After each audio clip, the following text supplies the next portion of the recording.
name is Caitlin and welcome back to my channel. Today I'm doing a very special project because my dad turns 60 this year and my dad loves trains and miniature models. So with that being said, I'm going to make him a miniature train model. The scale he likes working in the best is N scale, N gauge scale. So I'm going to hop over to my friends at Widner's Model Shop and try and pick up some bits. I have an old piece of shelf from when my dad made these shelves for me, bless him. So I decided to cut it up and screw it together, but as you can see, I really it up. First things first, I think, is filling in all these gaps and making this look a little bit more presentable.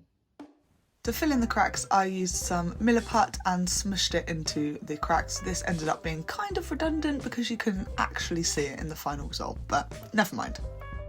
So here I am at Widner's Model Centre. I'm very excited to be here. Let's go and take a look at what they've got inside. Widner's Model Centre is absolutely amazing. It's got all sorts of things that you might need for miniature making, especially making train miniatures.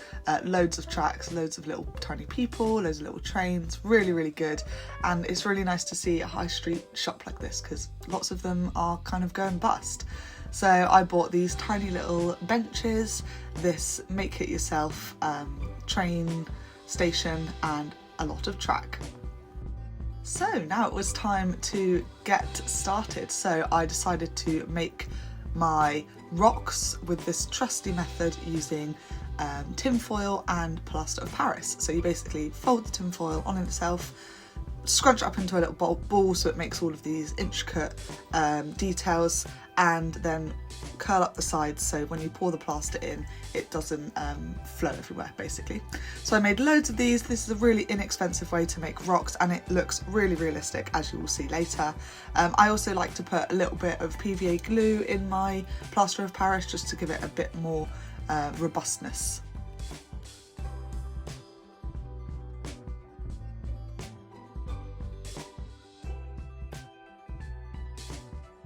So like I say, just pour in the plaster of Paris in there, and I've also got one of these rock moulds that I bought from Hobbycraft, I believe. Well, I think my sister bought it for me. And these are also great, but a very inexpensive way to do it is of course the tinfoil, and we know on this channel I like to give inexpensive ways as much as possible.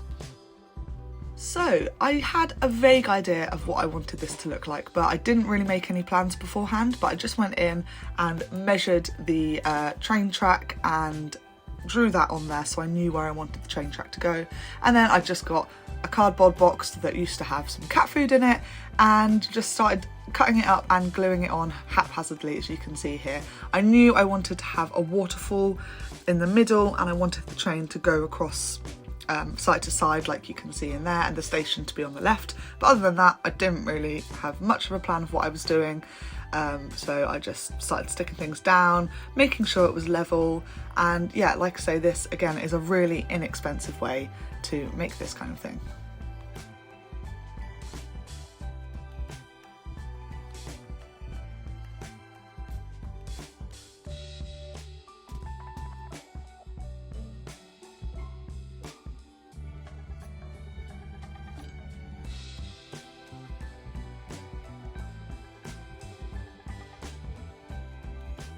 To give a bit more texture, when I ended up putting the plaster of Paris rocks on, I actually stuck down loads of random bits of cardboard. Now to tackle these instructions to make the station that I bought from Widner's Model Centre. I've never made anything like this before from a kit. I prefer to do things by hand, but obviously N scale is way too small for me to even start thinking about doing this by hand. So I did get a kit and it was very difficult, very fiddly, but good fun, and I felt really accomplished when I finished it.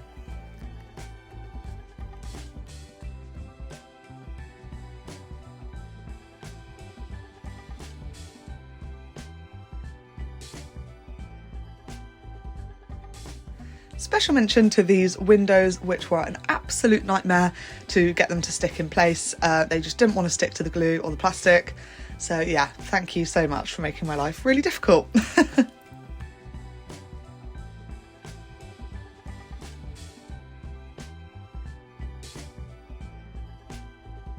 Now, the roof should have been the easiest part because it was just a piece of paper stuck on a bit of plastic, but at this point I was really impatient, so I ended up ripping one of the bits of paper, but it's fine. I ended up covering this up later on with a bit of foliage, so all is well, no one panic.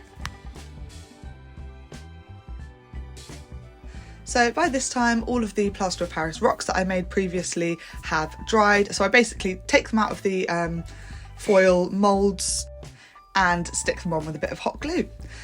This bit's really fun. You basically do it haphazardly, a bit like a jigsaw puzzle, but it looks really cool at the end. When I have put them all on there, I take a bit more plaster of Paris that I mix up and smush it between all the cracks and blend it out so it looks a bit more seamless. I just want to take this chance in the video to say, if you're not already, please subscribe to my channel. I'm trying to grow it this year. I love making crafts, and so yeah, comment below anything that you really enjoyed about this video or anything you'd do differently, and I'd love to see what you kind of make and what you want me to make next. So yeah, please like, comment, subscribe, all that good stuff, and I'll be making more videos this coming year, hopefully. This bit with the smushing the plaster of Paris in between the cracks and blending it out is quite time consuming, but I think the effect afterwards is absolutely brilliant. It makes it all look really seamless and quite professional, I think. Right, the dreaded paint job. You'll see later in this video of how much time I spent painting this thing. I started off by giving it a base coat of black paint, and just went to town dry brushing, but oh my days, it was not enough.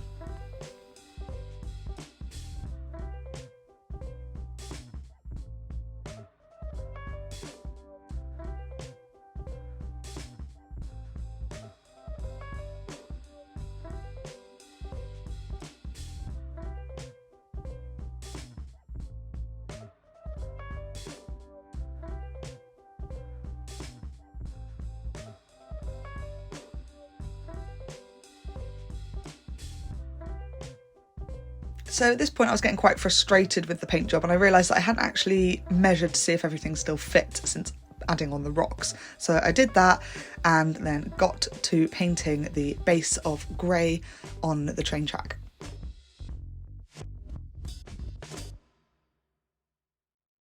Hello.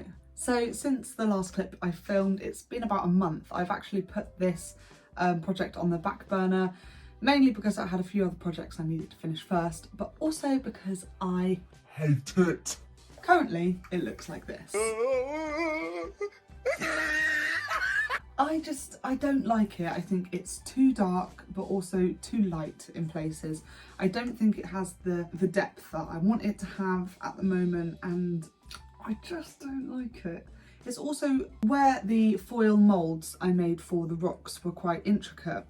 The paint hasn't taken in some of the intricate places, and so there's a lot of white spotty bits where there's no paint, and it just looks really amateurish and not very good.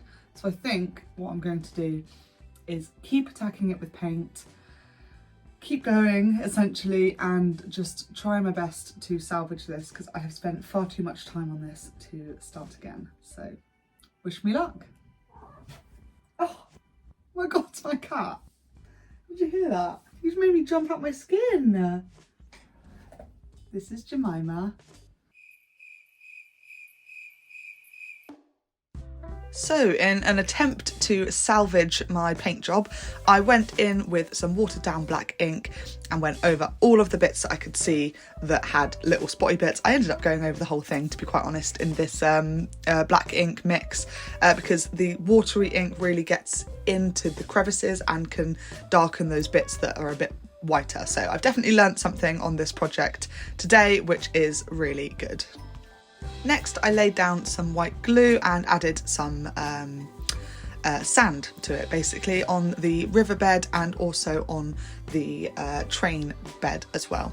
I then added some isopropyl alcohol and some white glue to really set it in place, and did the same with this little ledge that I made here for some foliage.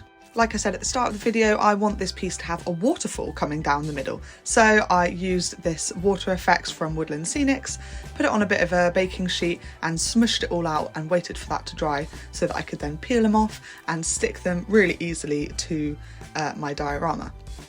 This gives a really realistic waterfall effect, I think, especially when you've added other things like paint and resin to it, which you'll see me do later.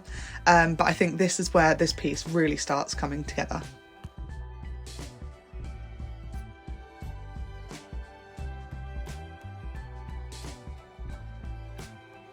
Okay, so it's resin time. So here I am making a little dam with some sellotape and basically put a bead of hot glue at the bottom of that as well. And I also put UV resin on the inside because I don't want any leaks on this. I've had resin leaks before and it's just the absolute worst. It ruins everything. Your carpet, your desk, your life, everything possible. So no leaks here for me. Once I've leak-proofed my dam, I go ahead and mix up the resin. This is a 2-part epoxy resin, and I just add some blue pigment into that and pour it in. You've got to be quite careful with this stuff because, like I say, it is really sticky and it dries completely solid. So you don't want it on your clothes, on your desk, on your hands, anything. So use the appropriate safety equipment and make sure to have some windows open for ventilation because this stuff can stink a little bit. Just using an old paintbrush to move some of the resin around and a spritz of isopropyl alcohol to get rid of any of those pesky little bubbles. And then 24 hours later, it's ready to unwrap and give it a bit of a sand down so it's nice and smooth. Next, I'm adding some water effects. This is just some water effects from Vallejo, I think. It dries completely clear with a bit of a blue tinge and gives a really nice effect. And then this is some snow texture, which I'm actually using as the white water on the waterfall. Also popping some cotton balls and layering that with glue to make sure it sticks in there. And that gives for a really realistic waterfall effect. Finally, some gloss Mod Podge on the top to give that extra bit of shine. Next was popping the train track down, just gluing it down, and while that was drying I painted these little train stoppers which I put at the end of each bit, if you will, so that when my dad puts his train on it, it won't fall off, because I think I want him to use this as like a bit of a display, which would be quite cute. So here I am just adding in all the little details like the people, the benches and the foliage, etc. And I got this from Etsy. How cute is that? It's a little personalised train station thing. Anyway, we're almost finished. Enjoy. So it is done. Here it is, the finished product. I am really happy with how it turned out and my dad loves it as well. Well, actually, I haven't actually given it to him yet. It's his birthday today, so I'm actually heading over there now. That's why I'm all dressed, you know, to impress. We're going to go out for dinner and I'm going to give him his present and he's going to love it. Here's a photo of how much he loved it. Hopefully he did like it, otherwise I'm going to have to cut that whole bit. But yeah, I have slaved over this. I've learned lots of things along the way and I'm really pleased with how it turned out. So let's go to the glamour shots so you can see this bad boy close up. Thanks for watching and don't forget to like and subscribe and comment if you liked it and let me know what you would have done differently or, you know, what I should do next. I love these projects. I think they are so fun. Anyway, see you later. Bye.